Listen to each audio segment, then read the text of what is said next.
Good morning, good afternoon, or good evening. This is Property Management 101, and today we'll be discussing the pros and the cons with renting a home versus renting an apartment.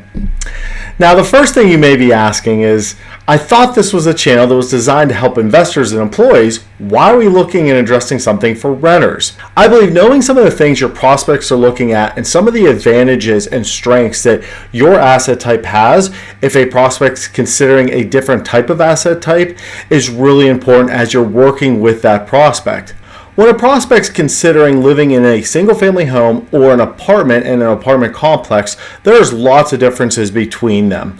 Now, this video we're going to be addressing the three most common between those two and also the pros and cons of each of them. The first biggest difference you're going to see between a single-family home and an apartment is space. Typically, an apartment is going to have a lot less space, both from an interior and exterior, than a single-family home would tend to offer. Now, usually with a single-family home, they may or may not have a balcony or a deck or a porch. Sometimes some apartments complexes will offer a balcony or a patio or a Juliet suite where it'll have a little bit of that exterior that's offered to a resident that's their individual space.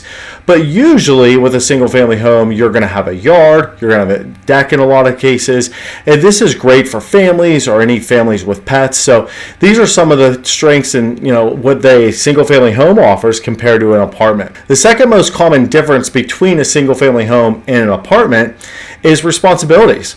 That space that's usually offered in more commonly a single-family home can be a disadvantage when it comes to responsibilities. Usually if you're renting a single-family home, you're going to be responsible for a lot more than if you're living within that apartment within a complex. For example, you may be responsible for changing out the air filters to the home. You may be responsible for all maintenance work when it comes to that yard. That means grass cutting, hedge cleaning, gutter clean-outs, things of that nature. And that is one of the biggest differences between living in an apartment and living in a single-family home is typically the responsibility levels are much different. If you're enjoying this video and learning something new, please don't forget to like, subscribe, and turn on notifications for future videos.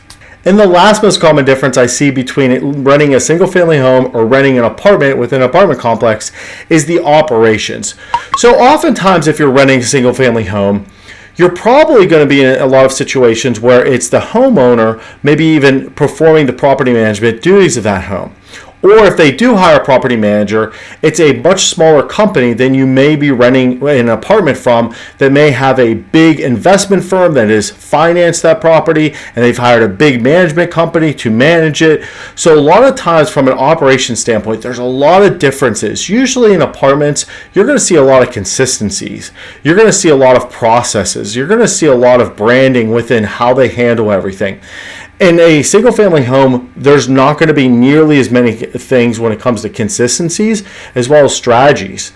I'll give you a couple examples. A lot of times in a single-family home situation, that homeowner that is renting their home may not be renting their home for an investment base, where in an apartment complex, it's almost always for an investment base. So it's a situation where, for example, maybe the homeowner is planning to move back into that home in the near future, or it's underwater with their mortgage, so it's a situation they can't sell it. So here's a situation where that strategy is really going to drive how they manage the property or have the property management company manage the property. So when it comes to processes, you're going to see some drastic differences between the two.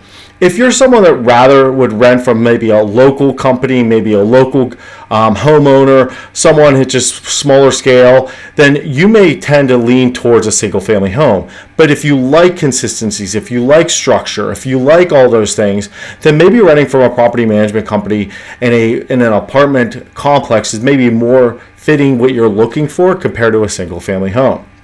So these are some of the pros and cons with these three differences. And as a renter, I would consider weighing all these and try to fit what's best for your situation. And also knowing that your situation can change. Your family dynamic can change. Your pet dynamic can change. So all these things may one day change your situation where you may be switching what is ideal for you as a renter. And if you do have any questions about this video or any of my videos that I can answer for you, please feel free to leave a comment. I'll be happy to address it for you.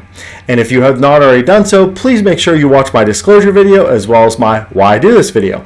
I'll provide a link to both of those videos in the description. And if you did enjoy this video and learned something new, please don't forget to like, subscribe, and turn on those notifications for future videos. Happy leasing!